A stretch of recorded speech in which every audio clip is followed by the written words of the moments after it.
Tuan Haji Mak Zidullah, rakan saya. Saya kenali beliau bermula sebagai seorang pelajar di Pusat Pengajian Komunikasi USM ketika itu.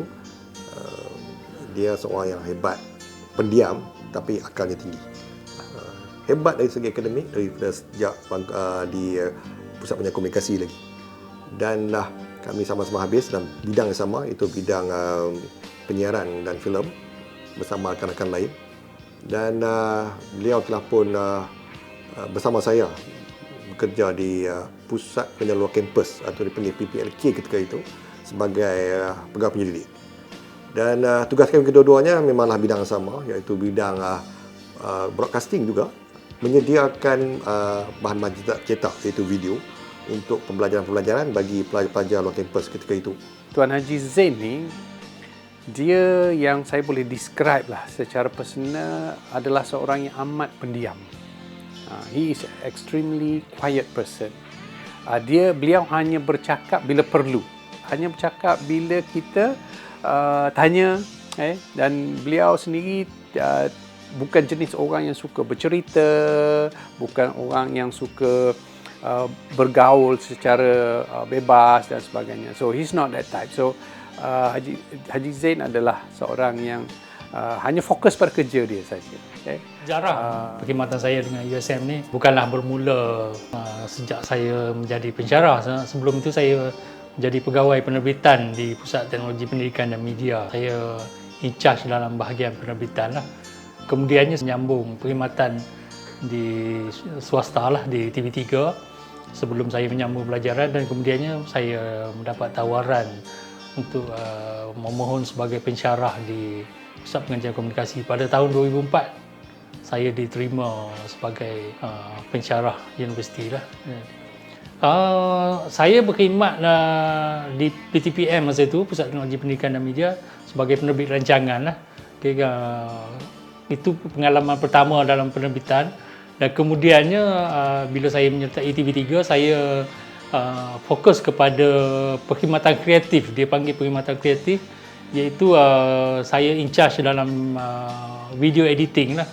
Penyuntingan video dan juga dubbing untuk dia kira finishing program lah untuk TV3. Bagi semua department di TV3, dia akan melalui proses ini kerana proses pasca penerbitan ni adalah peringkat terakhir dalam proses penerbitan. Jadi mau tak mau dia akan melalui step inilah. Dan bidang kepakaran itulah yang saya bawa bersama ke USM ini, dan di samping pengalaman sebelumnya sebagai penerbit rancangan dan kemudiannya sebagai editor video. Jadi kedua-dua ini bagi saya satu kemahiran dan juga pengalaman yang amat berguna apabila saya ditawarkan bertugas sebagai pensyarah di Pusat Pengajian Komunikasi dalam bidang filem dan penyiaran. Dalam proses kemasukan itu, saya amat berterima kasih kepada dua orang yang memberi ruang dan juga peluang kepada saya untuk datang ke USM, iaitu Encik Zulman Muhammad Zain, pegawai di MPRC, dan juga Prof. Datuk Adnan Hussein. Ketika saya ada collaboration dengan Pusat Pengajian Komunikasi, saya menjadi pensyarah sambilan ketika itu di Meskom. Saya berjumpa dengan Profesor Adnan ketika itu. Kebetulan Profesor Adnan memerlukan seorang pensyarah yang mahir dari segi teknikal untuk mengajar pelajar komunikasi dalam bidang broadcasting. Saya teringat dengan Encik Azin sebab dia mempunyai knowledge yang tinggi dalam theoretical dan juga hebat dari segi praktikal. Kehebatannya adalah berasaskan kepada bekerjanya di TV3 sebagai editor. So saya nampak di situ dia akan beri benefit pada student. Most probably pelajar-pelajar komunikasi dalam bidang broadcasting. Pusat pengajian sedang mencari pensyarah. Saya sebenarnya teringat, came across thesis yang beliau buat semasa beliau buat masters. So saya baca balik thesis tersebut. Kemudian saya rasa hasil daripada thesis tersebut, saya rasa ada potensi beliau boleh menjadi seorang ahli akademik because of thesis yang beliau buat. Maka saya cadangkan nama itu kepada dekan pada ketika itu, Profesor Dr. Zain. Dan saya berbincang dengan dekan bahawa kita kalau perlukan calon, mungkin kita boleh dapatkan panggil Encik Zain. Dan seingat saya, kita telah pun kontak dia dan dia melahirkan rasa minat dia untuk bekerja dengan USM. Kalau nak katakan apa yang akan dikenang, saya rasa banyak perkara yang saya kenang lah USM. Sebab saya bermula, bidang saya ini bermula dengan saya mula belajar mengenai filem dan penyiaran ni bermula pada tahun 1986 lah. Sebelum itu saya batch kedua masuk program Sarjana Muda Komunikasi, batch yang kedua. Jadi 1986 itu tahun saya mula mengenali dunia penyiaran. Ya. Okey, so pada masa itu saya masih ingat lagi pejabat kita di C10 lah. Semua urusan pada masa itu pejabat dekan semua ada di C10 dan Prof. Ramli Muhammad adalah dekan yang pertama yang ada di situ, dan mendiang Kartigesu adalah guru saya dalam bidang broadcasting, dan antara insan yang bagi saya respect banyaklah apa ilmu yang diberikan, walaupun beliau sebenarnya berasal daripada RTM. Pengalaman di RTM itu memberi semangat dan juga menunjuk jalan kepada saya untuk mencintai bidang penyiaran ini. Pada zaman saya telah menjadi pensyarah, bagi saya apa yang saya kenang ialah sebahagian daripada usaha yang saya sumbangkan kepada Pusat Pengajian Komunikasi, untuk terutamanya dalam merangka semula kurikulum supaya selaras dengan keperluan industri.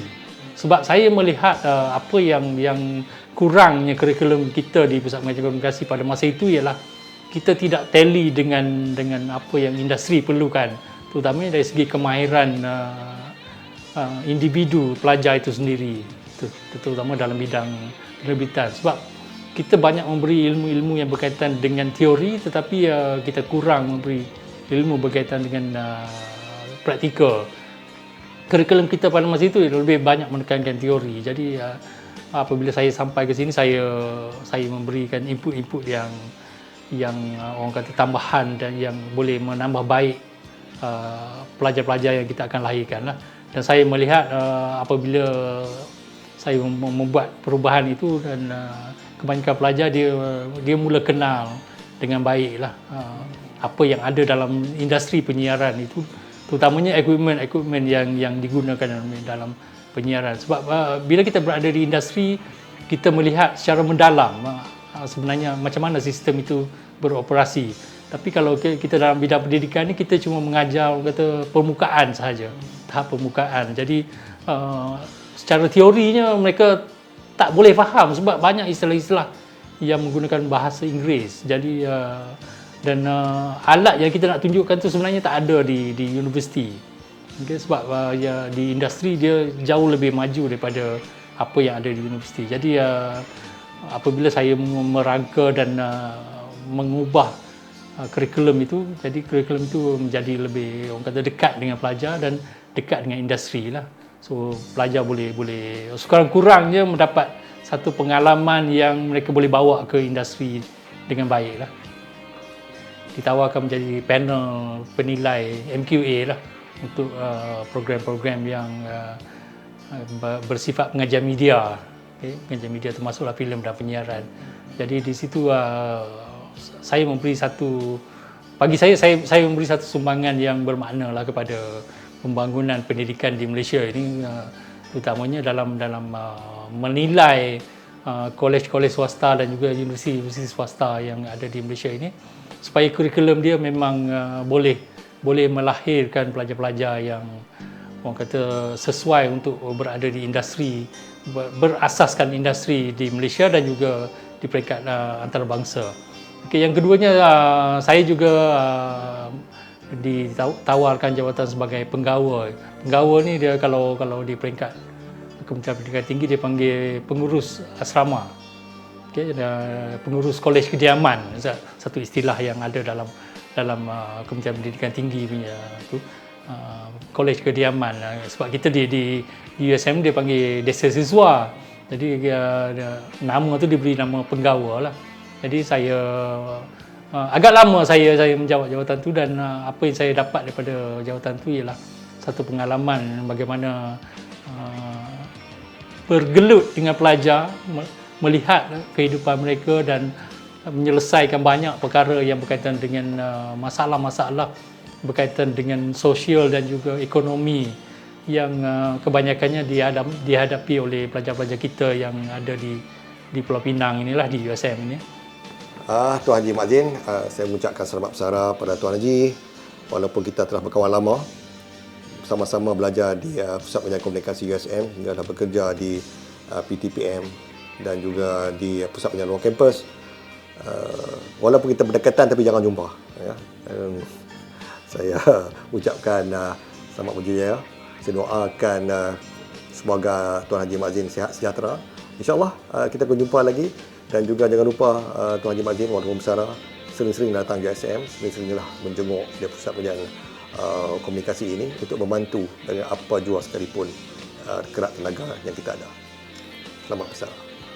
Dan saya harap Tuan Haji Zain akan terus maju dan sentiasa diingati di pusat pengajian ini dan juga di Universiti Sains Malaysia dan juga di Desa Siswa sebagai seorang staf yang sentiasa ingin membantu universiti dan menjadikan universiti ini yang terbaik. Dan untuk Tuan Haji Zain, selamat maju jaya. Saya ingin merakamkan jutaan terima kasih kepada, terutamanya kepada semua dekan-dekan yang telah menjadi payung kepada saya selama saya berada di komunikasi inilah. Bermula dengan Dr. Muhammad Zainuddin sehinggalah sekarang Dr. Bahiyah Umar.